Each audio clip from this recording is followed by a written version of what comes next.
نعم. وصول مستحق للمغرب للمباراة النهائية، كيف تنظر له بكرة غدا غدوة؟ على كل حال نتكلم على المغرب.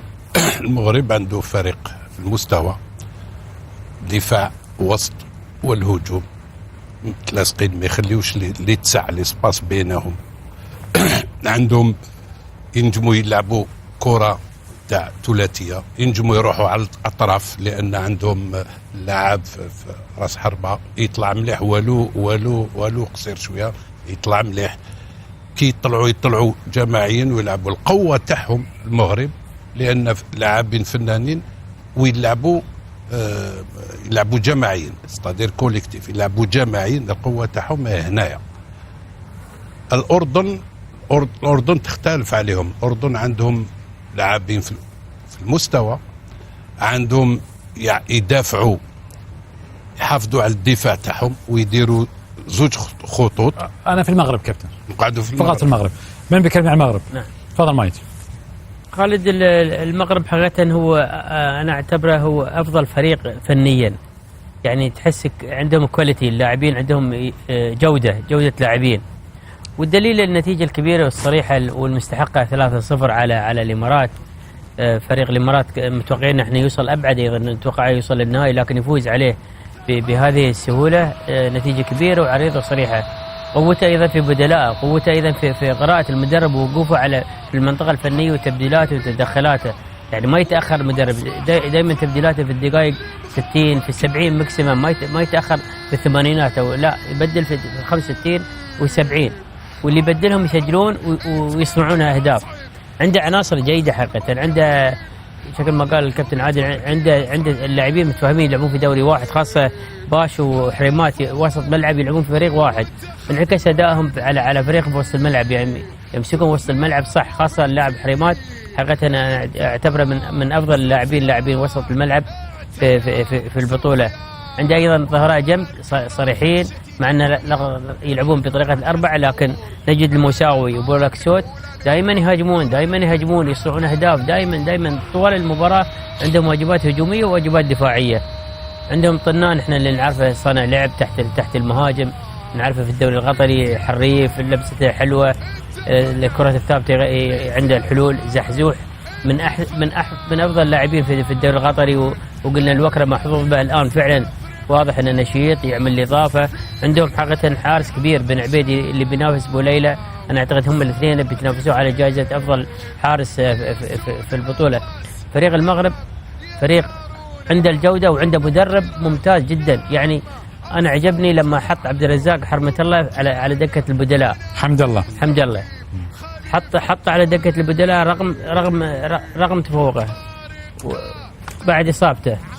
جبال المدرج حط ابو محمد صح، بعد الطرد. نعم، لكن حتى اللي بعد دخله حطه على دكة البدلاء صح. حرمة الله نزل هنا، سجل هدف جميل، وصنع الهدف حق المهديوي.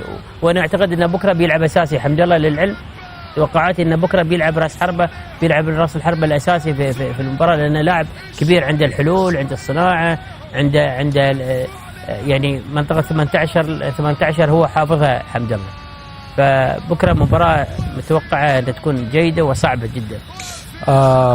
خلنا نشوف قراءة في المنتخب المغربي، أو بمعنى أصح كيف وصل المنتخب المغربي إلى المباراة النهائية. دخل الأسود هذه البطولة وهم يرون أنفسهم ممثلين للشعار دون تصنيفات أخرى، لذا كانوا على قدر الشعار ولونيه الأخضر والأحمر. لم يخسر المنتخب المغربي أبدا وتعادل مرة واحدة، فوز على جزر القمر، وتعادل أمام عمان، وفوز أمام السعودية. يتأهل المنتخب المغربي متصدرا لمجموعته ليقابل المنتخب السوري في دور ربع النهائي، وينتصر بهدف وحيد في مباراة ماراثونية. يصعد إلى نصف النهائي ويقابل الأبيض الإماراتي. مباراة صعبة، لكن الأسود استطاعت التسجيل عبر البركاوي في الدقيقة 28، وفي الشوط الثاني وبعد أكثر من نصف ساعة أكمل المهديوي وحمد الله سلسلة الأهداف، وكأنه تأهل يوصل رسالة أن المغرب تعيش أزهى عصور كرة القدم.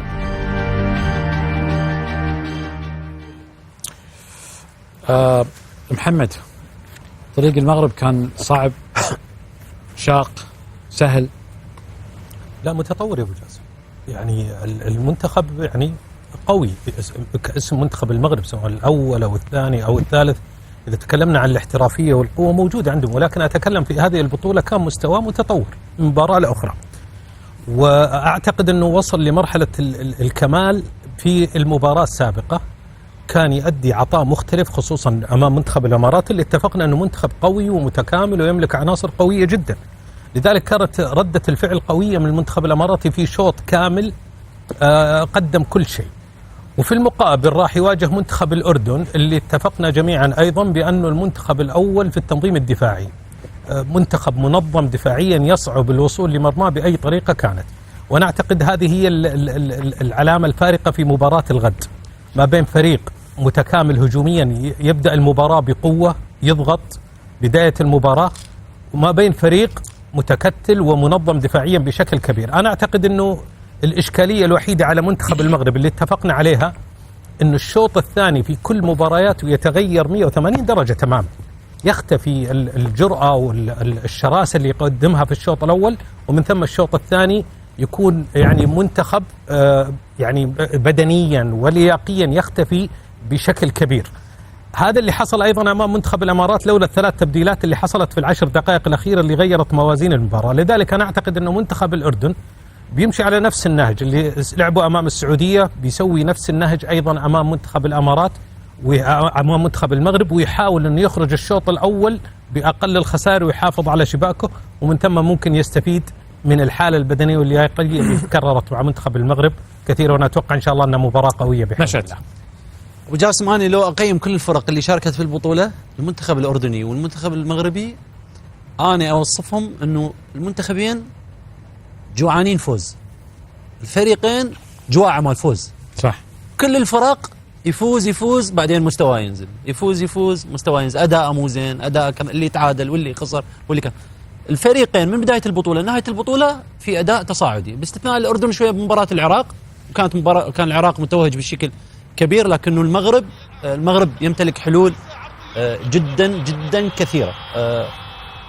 ما يميز المغرب السرعات خالد، واللي ذكرناها يوم أمس، في 4-5 لاعبين يمتازون بسرعات كبيرة جدا، التحامات، الكرات العرضية، مسجلين 3 أهداف من كرات عرضية، مسجلين أهداف كثيرة من ناحية السرعات والارتداد، اللي هو يكونون 3 لاعبين 4 لاعبين يتقدمون في المقدمة، الصلابة الدفاعية، الكرات الثنائية ممتازين جدا بها. والأهم من كل هاي الأشياء اللي قلناها، عندهم مدرب يعرف كل إمكانيات الفريق، ويعرف منطي لكل لاعب حجمه داخل الملعب، لا عنده لاعب كبير ولا عنده لاعب صغير، كل يتعامل معهم بسواسية ويتعامل مع الفريق المنافس. شو اللي يبدل الفريق المنافس؟ هو يتعامل مع المباراة، وكل المباريات اللي خاضها من بداية البطولة إلى اليوم كلها نجح بها في عمليات التغيير وغير من شكل الفريق.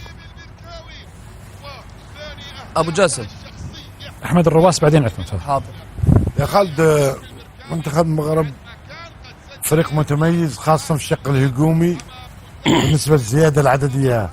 كرة خالد الثابتة خطيرين جدا، أولا زيادة عددية وعندهم طولة القامة والجنب، مش انك طويل وبس، يعني القفز ماله الجنب ماله قوي جدا.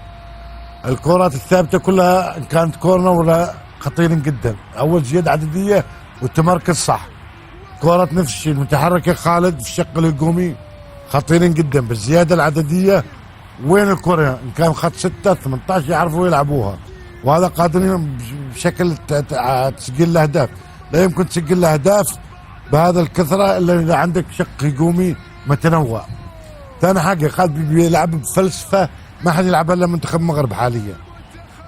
من الشوط الأول يعطي مجهود، كنا شوطين يا خالد بدني غريب وعجيب، انه في شق دفاعي قوي جدا ونسترجع الكره والقطع والضغط، من ثم التحويل وهجمه مرتده بزياده عدديه مجهود. ما تشوف انت الشوط الثاني قل، الشوط الثاني ايش يعمل؟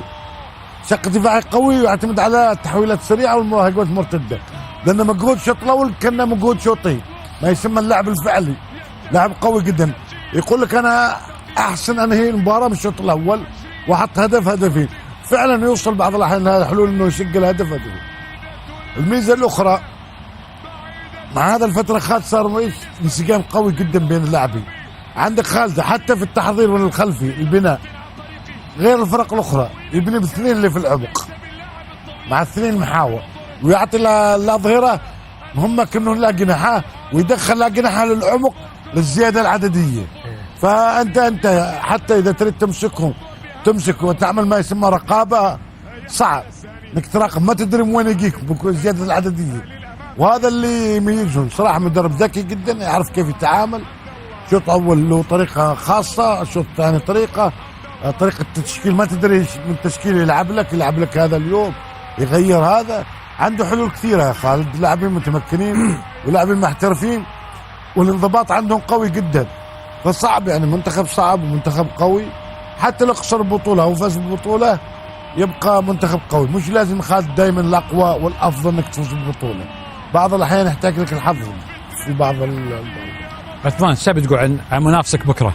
معدل الأعمار، أول شيء معدل الأعمار في المنتخب المغربي معدل عالي، فبالتالي تطبيق الأفكار على ما أظن راح يكون أسهل على اللاعبين من اللاعبين اللي بدك لسه تعطيهم وقت وثقافة في الملعب، فهذا شيء أساسي. بالنسبة للمنتخب المغربي أفضل فريق في البطولة بجر الفريق المنافس للي بده إياه. يعني إذا بنروح على الدور الأول، الفريق المغربي ما كان مقنع فنيا للمشاهد، مش ممتع. المباراة الأولى والثانية والثالثة الفريق نهائيا مش ممتع، لكن كان يفوز بأقل مجهود في اللي بده إياه بالتفصيل الممل. يعني فاز في المباراة الأولى بكرات ثابتة، تعادل مع عمان، فاز في مباراة السعودية بهجمة مرتدة، فبالتالي هو بيعرف يتعامل بكل مباراة على حدة. في دور الثاني المفروض اللي هي المباراة اللي تلعب ولا تكسب ولا تلعب، هو عمل العكس، صارت المباريات تلعب وتكسب، فصار في ضغط عالي، صار في تحولات أسرع، صار يعمل التكتيك متى بده يرجع نص الملعب ويعمل الهجمة الشرسة. فبالتالي هو عنده تنويع كثير كبير في موضوع لحظات الدفاع وأماكن الدفاع. فريق ثقيل، أنا بعتبره أثقل فريق في البطولة، فريق بيعرف يدافع بالتفصيل الممل، ما في لاعب دائما قدام الطابة، الكل خلف الطابة، وهذا شيء مميز جدا للمنتخب المغربي. برضو المواضيع البنى بيستخدمها بس في أوقات يعني محددة، ممكن يجرك لالتحامات، ممكن يجرك لطابات طويلة. الكرات الثابتة مميزة جدا في المنتخب المغربي، يعني ممكن يلعبها بالرجل وبعكس الرجل، وكل واحد لها تكتيك مختلف. الأهم بيستخدم الكرات الثابتة القصيرة بشكل مميز جدا في أوقات الكل مش متوقعها، يعني بيكون لاعب طويل بعدين بيلعب قصير. فبالتالي هذا الموضوع مهم جدا الانتباه له. الحالة البدنية تاعتهم وكيف بيمشوا الظهرة، ترى الظهرة مش دائما بيمشوا بدري، يعني ممكن يحط اللعب في جهة وبيلعب في جهة، وبكون حاط في نص الملعب محطة بيقدر يودي الظهير اليمين أو الظهير الشمال حسب الحالة بسهولة. وهذا شيء يعني متعودين عليه ومتدربين عليه بشكل مثالي. يعني بصراحة إذا زي ما حكى الكابتن أبو محمد، إذا حكى بده يلعب رزاق، إحنا من الأسماء المفروض إحنا صرنا نعرف اللاعبين من الأسماء، راح تعرف شو بده يعمل، بده يضغط، بده يرجع نص الملعب، بده يلعب دفاع منخفض.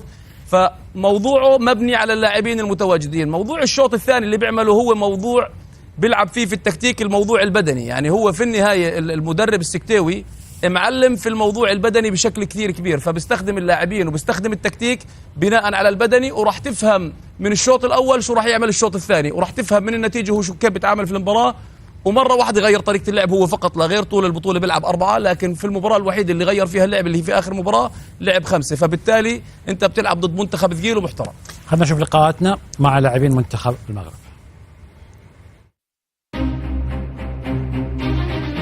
احنا عارفين المباراة ما تكون سهل، الفريق الأردني قوي ولسه ما خسر المباراة، بس احنا عارفين ما تكون سهل، بس هنعمل جهدنا وان شاء الله باذن الله نكونوا فايزين بكره. احنا ما كاينش لينا هذا عائق اللي بغى يقول اي حاجه يقولها. دونك حنايا عندنا واحد المهمه، الا اننا نشرفوا رايه البلاد ونقدموا مستوى جيد ونجيبوا الكاس ان شاء الله لبلادنا.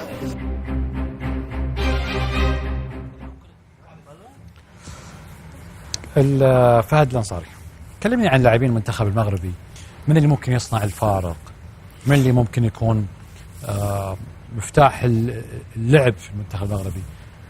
خالد، المنتخب الأردني عفوا المنتخب المغربي دائما في وضع هجوم، وهذا يدل على أن عنده لاعبين قادرين على إدارة المباراة.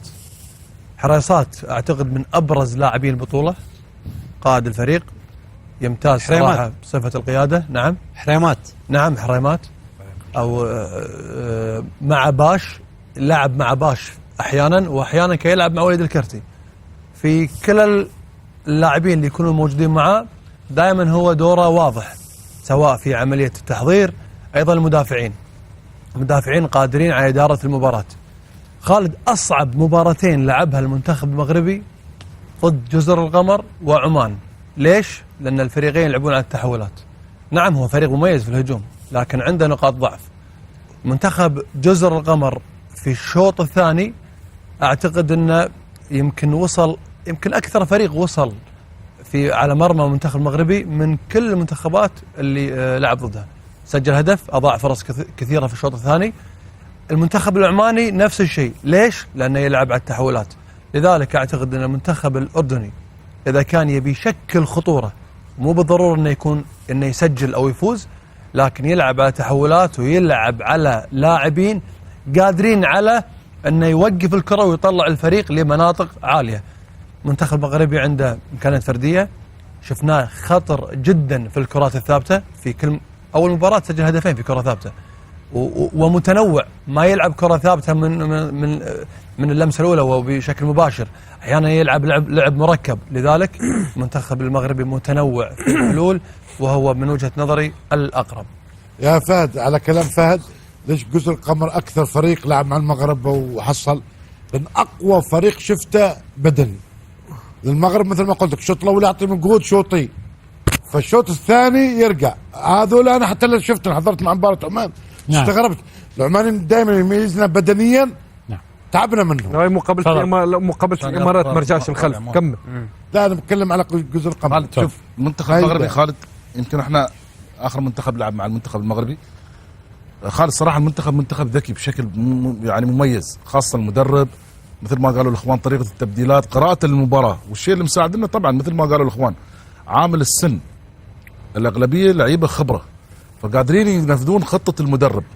مرة يسوي رتم، يرفع الرتم مال المباراة، مرة يهديه، مرة يرفع الرتم، مرة يهدي، مرة يرفع الرتم، ويعرفون متى يعني يعملون عليك الضغط. فالمنتخب ذكي حتى طول مشوار البطولة. الأدوار الأولى تعامل معاها بذكاء، فوز وخلاص، ما في داعي أنك تفوز 3 و4 و5، لا. من بعد ما صعد للأدوار الثانية بدأ يزيد الرتم أزيد. فصراحة حقيقة أنا أشوف هذا المنتخب مرشح بشكل كبير لإحراز البطولة، لأن مدربهم قاعد يقرأ الفرق، يقرأ كل نقاط الضعف في الفريق الخاصم اللي بيجاب له. ومنتخب شرس، العامل البدني عندهم قوي بدنيا، صعب تغلبهم، يعني تخترق. تتكلم انت اليوم يبدل حتى عملية التشكيلات داخل الملعب، يعمل تشكيلات مختلفة. فبكرة المنتخب الأردني بعد مش سهل، لكن بيعاني مع المنتخب المغربي جدا، بيعاني، لأنه فعلا منتخب يستحق انه يكون في النهاية، ومنتخب قوي ومتعب. والمتعب فيه ما تعرف مدرب يقرأ أخطائك، على أخطائك يقدر يسجل عليك، على تبديلاتك، على أمور كثيرة فنية. صراحة المدرب يشكر عليها، عنده نظرة عالية في قراءة أي مباراة. طنبورة عمار، شوف والله أنا حسب رأيي يعني المنتخب اللي عنده لاعبين تقدم في السن، الحقيقة مانيش موافق بعض الإخوان، خاطر يعني لاعب يبدأ عمره 22 سنة ولا عمره 31 سنة، هي ممكن تطبيق نتاع خطة المدرب. في نظري المقابلة مش تكون سهلة على زوز منتخبات، بحكم أنه يعني زوز منتخبات يملكوا يعني دفاع منظم، دفاع يعني محكم مليح، دفاع على مستوى خلينا نقولوا عالي. المغرب عنده صحيح عنده لاعبين فرديين ممتاز كما نجم القدام في أي لحظة يعمل لك الفارق. الحاجة المشتركة بين الزوز منتخبات أنهم الزوز منتخبات عندهم يعني دكة ممتازة، شفناه يعني طيلة البطولة. المنتخب المغربي ولا المنتخب الأردني في أغلبية الوقت ديما اللي يدخل يعني احتياط يعطي الفارق ويعطي الإضافة. في نظري كما قلت لك ماهيش تكون مقابله سهله. ممكن ونمشيو معناها الاشواط اضافيه ونمشيو لضربات الجزاء، على خاطر غدا باش تكون مقابله يعني ماهيش مفتوحه، خاصه من الناحيه الهجوميه ماهيش تكون مفتوحه برشا، باش تكون مغلقه شويه دفاعيا، وخاصه انهم الزوز مدربين مغاربه نتصور اني باش تكون مغلقه شويه اللعبه، ماهيش تكون يعني مفتوحه كما المقابلات الكل. بركوته. والله انا شايف ان هي مباراه ما بين خلينا المباراه، احنا عارفين مباراه قويه. انا اكلمك على المنتخب المغربي، مميزات المنتخب المغربي، اللاعبين، نقاط، عطني نقاط القوه ونقاط الضعف.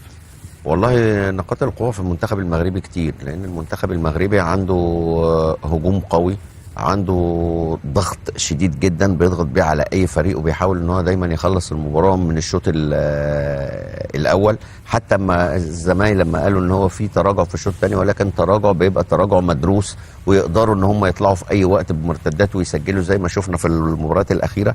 فريق بيسدد على المرمى، فريق بيسجل من كور ثابته، فريق بيلعب عرضيات متحركه وبيقدر انه يسجل منها. الاجوان اللي بيجيبها اجوان سهله، في جمل بتتكرر زي ما احنا شفنا كده في مباراه السعوديه، كان في خطا ولكن بتروح لابعد نقطه في ال18 وبتعمل الكره بالعرض، فانت بتبص تلاقي السودالي بيحطها للبركاوي، هي بالظبط الماتش الاخيره ما بولكسود بيحطها لحمد الله. فالشغل محفوظ، المدرب محفظهم حاجات كتير، الدفاع في نفس الوقت بالنسبه لهم كويس قوي. انا شايف ان منتخب المغرب هيستمر على نفس الشكل يا خالد اللي هو بيشتغل بيه في الماتشات، هيبقى ليه المبادره، هيحاول ان هو يضغط على المنتخب الاردني، هيحاول ان هو يسجل بدري، والمباراه هتكون صعبه.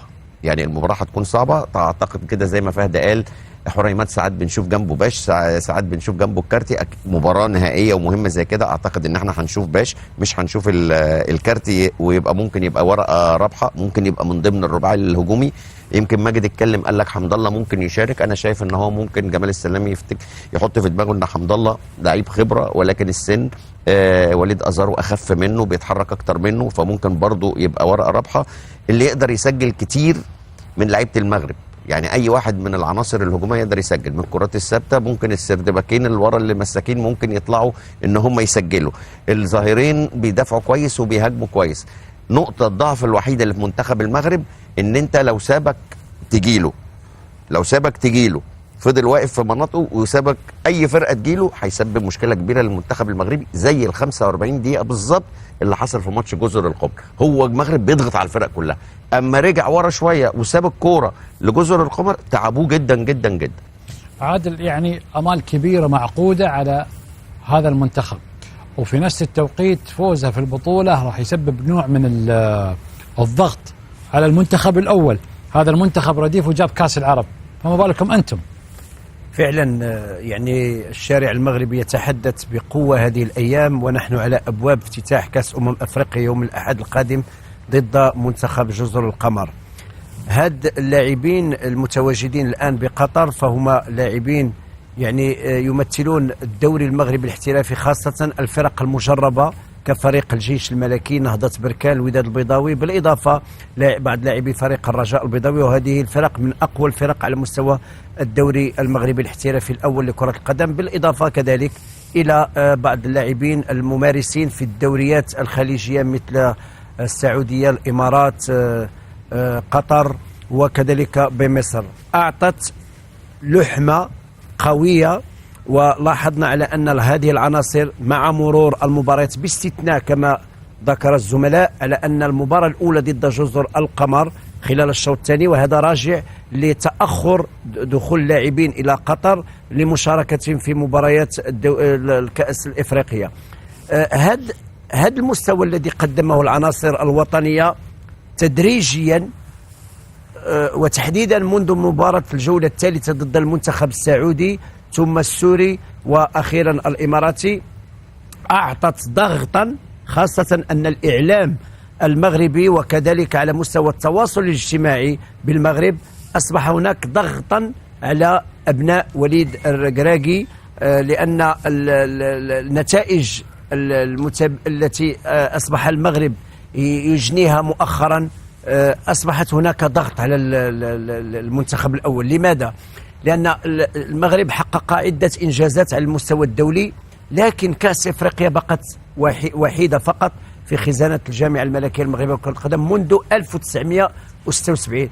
ويبقى السؤال: لماذا المغرب يحقق إنجازات قوية على المستوى الدولي، وخاصة الكؤوس التي تنظم من خلال الفيفا على جميع المستويات السنية؟ ولاحظنا من خلال تقرير قناة الكأس بالأمس من 2022 إلى يومنا هذا إنجازات على مستوى كرة القدم بمختلف الأعمار، سواء كرة القدم داخل الصالات أو كرة القدم الشاطئية أو كرة القدم السيدات، والأعمار السنية آخرها فوز بكأس العالم أقل من 20 سنة. هذا الإنجاز بالإضافة إلى المباراة النهائية، وقد يفوز المنتخب الوطني غدا، يعني ستخيم بظلالها على تحضيرات المنتخب الوطني، لأن الشارع المغربي الآن يطالب بكأس إفريقيا للأمم بالدرجة الأولى. وأعتقد على أن كما جاء في سؤالكم هذا سؤال مهم جدا، أن الضغط النفسي الآن في مرمى كتيبة وليد الركراكي. نتمنى إن شاء الله أن تكون غدا مباراة نهائية تليق بسمعة كرة القدم العربية، تليق بسمعة المنتخبين معا. وأظن أن من وصل إلى النهائي وصل المنتخبين اللذين يلعبان بتكتيك ممتاز، برزانة، بنوع من الحكمة، بقوة المدربين معا اللذان يقومان بتغييرات في وقت وهما يجاريان وقت المباراة، وقوة المنتخب المغربي في مدربه طارق السكتيوي. وكذلك أنا أعلم جيدا أن جمال السلامي لما كان مدربا للمنتخب المحلي وفاز بالشان بالمغرب في المباراة النهائية على المنتخب النيجيري وحقق اللقب، فهو يتقن المنظومة الدفاعية، وهذا ما رأيناه في المنتخب الأردني خلال هذه البطولة. وسيكون هناك هجوم من البداية للعناصر الوطنية، وسوف نرى هل المنتخب الأردني سيحافظ على المنظومة التكتيكية الدفاعية، وهل سيتحمل عبء 20 دقيقة الأولى، وبعدها سوف نرى هل سيستطيع المنتخب الوطني تسجيل الهدف. شكرا لك. ناخذ فاصل ونفتح معاكم ملف المنتخب الأردني.